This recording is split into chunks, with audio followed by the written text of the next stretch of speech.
Il y a deux types d'écouteurs, ceux qu'on met quand on veut écouter de la musique, être complètement isolé et avoir la meilleure qualité possible, et ceux qu'on porte toute la journée presque sans y penser. Et ça, c'est clairement ce que proposent les Huawei FreeClip 2, je les utilise depuis un mois maintenant, et très vite je me suis rendu compte que je les utilisais pas comme des écouteurs classiques.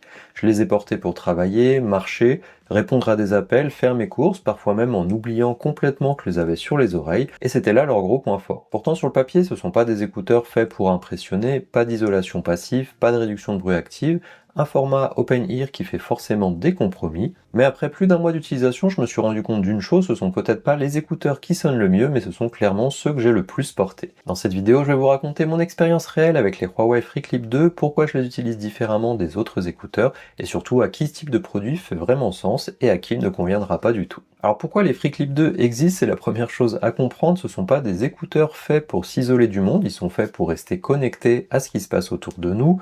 Le format open ear au début, ça peut surprendre, les écouteurs ne rentrent pas dans l'oreille, ils viennent se clipser autour avec une partie devant et une autre derrière reliée par un arceau très fin. Très vite on comprend l'idée, on entend sa musique, ses podcasts ou ses appels, mais on continue à entendre les voitures, les gens, l'environnement autour de nous, et c'est exactement pour ça que je les ai portés autant. Quand je travaille, je peux écouter de la musique sans me couper du reste si un collègue a besoin de moi pour me poser une question. Quand je marche en ville, je garde une conscience totale de ce qui m'entoure, c'est donc un plus côté sécurité. Ça fonctionne d'ailleurs aussi pour le sport, car elles tiennent suffisamment bien en place. Quand je réponds à un appel, j'ai pas cette sensation d'oreille bouchée qu'on peut avoir avec des écouteurs classiques et ça m'évite de crier pour parler sans raison. Et surtout, il y a un point qui change tout, c'est le confort. Je peux les porter plusieurs heures d'affilée sans jamais ressentir de gêne, pas de pression dans l'oreille, pas de fatigue, pas cette envie de les enlever au bout d'un moment. C'est simple, ce sont les seuls écouteurs que je peux porter toute une journée sans même y penser. Évidemment, ce format implique des compromis aussi, le son n'est pas aussi immersif que sur des écouteurs intra-auriculaires, il n'y a pas de réduction de bruit active, et dans un environnement très bruyant, on atteint forcément une limite où on va devoir mettre le son plus fort pour pouvoir couvrir ce qui se passe. Huawei ne cherche pas à cacher ça, au contraire, ils ont clairement travaillé sur un autre équilibre, le son est propre, clair, avec des basses présentes pour un format open ear, et surtout un volume qui s'adapte intelligemment en fonction de l'environnement. Ce que j'ai beaucoup apprécié aussi, c'est la gestion des appels. La voix est très bien captée, même à l'extérieur, et les personnes à l'autre bout m'entendent clairement, sans effet métallique ou étouffé. C'est typiquement le genre d'écouteur qu'on peut utiliser plus pour vivre avec que pour s'isoler du monde, si on peut dire. Ce qui est intéressant aussi avec ces FreeClip 2, c'est que ce sont pas juste des FreeClip avec un nouveau nom. Huawei a clairement pris en compte les retours de la première version, qui pour rappel était sortie en décembre 2023. C'était les premiers à proposer ce type d'écouteurs et ils ont vraiment inspiré beaucoup de marques à s'y mettre et c'est vraiment une catégorie qui plaît de plus en plus. Je peux en parler assez sereinement parce que j'ai aussi les FreeClip première génération que j'utilisais depuis un an environ. Alors maintenant déjà il y a le confort, les FreeClip 2 sont un petit peu plus légers, autour de 5 grammes par écouteur et surtout mieux équilibrés. Ça paraît rien dit comme ça, mais sur un produit qu'on porte toute la journée, ça change quand même pas mal de choses. La forme a elle aussi été légèrement ajustée, l'arceau est plus discret, plus design, et la pression est aussi mieux répartie autour de l'oreille, du coup ils se font encore plus oublier que la version précédente, et ils s'adaptent aussi à plus de monde. Un autre point important, c'est le boîtier, il est plus compact, mieux optimisé à l'intérieur tout en offrant plus d'autonomie globale, ce qui est plutôt fort. C'est typiquement le genre d'amélioration qu'on remarque pas sur une fiche technique, mais qu'on apprécie au quotidien quand on le met dans sa poche. Et en plus, si vous regardez comment on pose les écouteurs, on a un petit peu un côté logo Chanel plutôt sympa. Côté autonomie, justement, on est sur environ 9 heures d'écoute sans le boîtier et jusqu'à 38 heures avec le boîtier. C'est 1 heure d'écoute sans le boîtier et 2 heures avec le boîtier en plus comparé à la version 1. Et surtout, la recharge rapide est vraiment pratique. Avec 10 minutes de charge, on permet de récupérer environ 3 heures d'écoute. Sur la partie sonore aussi, Huawei a fait évoluer les choses. Les FreeClip 2 utilisent un système à double diaphragme avec une meilleure gestion des basses pour ce type d'écouteur. C'est toujours pas un son de casque fermé forcément, mais par rapport à la première version, le rendu est plus plein, plus équilibré, surtout à volume modéré. Il y a aussi une adaptation intelligente du volume selon l'environnement qui permet d'éviter de monter trop fort quand il y a du bruit autour. Les écouteurs vont utiliser un système d'onde inversée aussi pour éviter que les sons que vous écoutez ne sortent trop et que quelqu'un puisse les entendre. Et enfin, sur les appels, on sent clairement l'amélioration. La captation de la voix est plus précise, même en extérieur, avec une réduction du bruit ambiant plus efficace. Et ils utilisent même la conduction osseuse pour vraiment savoir ce qui est dit et le différencier des bruits ambiants qui, eux, doivent être effacés pour mieux affiner la réduction du bruit. Pour les appels professionnels ou perso, ça fonctionne vraiment très bien. C'est un vrai point en plus par rapport à la première génération. En résumé, les FreeClip 2 n'ont pas réinventé le concept, mais ils l'affinent sur absolument tous les points importants quand on les utilise au quotidien. Une application est aussi maintenant disponible sur iOS et sur Samsung Store. Pour Android, il faudra par contre télécharger le fichier APK. Et si bien sûr vous avez un smartphone Huawei, il n'y a pas besoin d'application du tout, ça fonctionnera directement depuis le menu paramètres.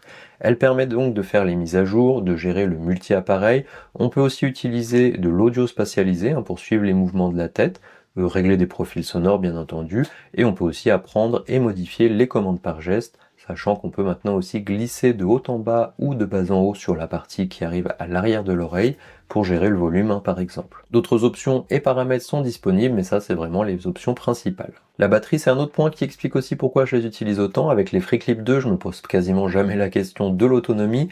En pratique, je peux faire une grosse journée complète avec, sans problème, que ce soit de la musique, des appels, regarder des vidéos, plusieurs heures d'affilée, et je termine encore la journée avec de la marge. Avec le boîtier, on monte jusqu'à environ 38 heures d'autonomie totale, ce qui veut dire que je vais pouvoir les utiliser pendant plusieurs jours sans avoir à les recharger, sachant que je vais pas forcément m'en servir tous les jours non plus, mais j'ai jamais eu le cas où je l'ai pris et puis il n'y avait plus de batterie.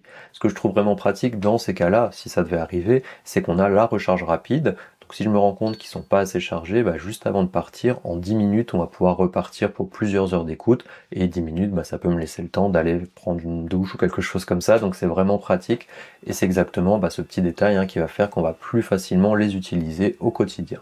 Et un autre point intéressant aussi avec ce format Open Ear, c'est comme on n'est pas coupé du monde, on a tendance à écouter un volume plus raisonnable, on va dire. Ça joue directement sur l'autonomie, mais aussi sur le confort d'usage, sur la durée.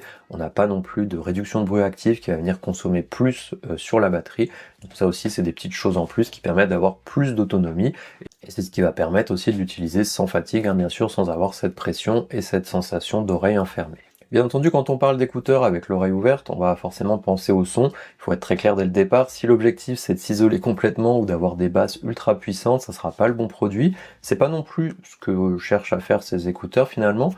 Le son est équilibré, clair, agréable, surtout à volume modéré. Les voix ressortent très bien, que ce soit pour des podcasts, des vidéos ou des appels. La musique est plaisante avec des basses présentes pour ce type de format sans que ça devienne non plus trop agressif ou trop fatigant. Et surtout, le son s'adapte intelligemment à l'environnement.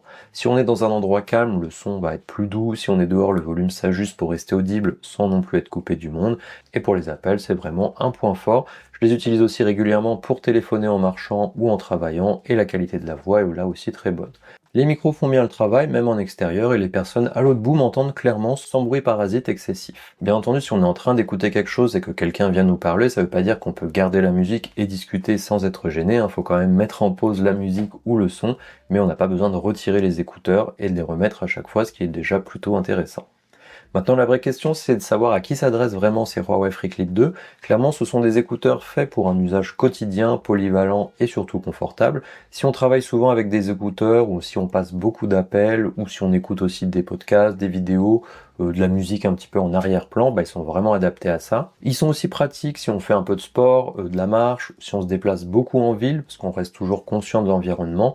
Par contre, si on cherche une immersion totale, une réduction de bruit active ou des basses très puissantes, pour écouter vraiment de la musique, c'est pas forcément le bon produit dans ces cas-là. Alors c'est pas un défaut, c'est vraiment un choix. Ce format oreille ouverte ne remplace pas des écouteurs intra-classiques, il propose une autre façon d'écouter de la musique, et c'est justement là que les FreeClip 2 progressent par rapport à la première version. Ici, le concept a été affiné, le design est plus léger, plus discret et plus confortable sur la durée, le maintien est meilleur, sans pression, même après plusieurs heures, le son est là aussi meilleur, plus équilibré, les appels sont au-dessus de la première génération, l'autonomie aussi progresse avec un boîtier plus efficace et une recharge plus rapide. Ce sont pas vraiment des changements, on va dire, spectaculaires quand on regarde la fiche technique, mais à l'usage, on sent que le produit est quand même plus abouti, et c'est souvent ça qui va faire la différence entre un produit qu'on teste et un produit qu'on va continuer à utiliser par la suite. De mon côté, c'est simple, les FreeClip 2 sont devenus mes écouteurs par défaut pour la journée et même le soir pour rester disponible pour ma famille quand j'écoute quelque chose. Pas forcément les écouteurs que je vais choisir pour prendre le train ou pour prendre l'avion, où là j'ai justement envie d'être isolé et de ne pas entendre ce qui se passe autour de moi. Si vous cherchez donc des écouteurs confortables, pratiques, originaux et que le concept oreille ouverte vous intéresse, les Huawei FreeClip 2 sont clairement une très bonne option. N'hésitez pas à me dire en commentaire ce que vous pensez de ce format et si le format oreille ouverte est vraiment l'avenir des écouteurs ou juste un produit de niche, et on se voit dans la prochaine vidéo.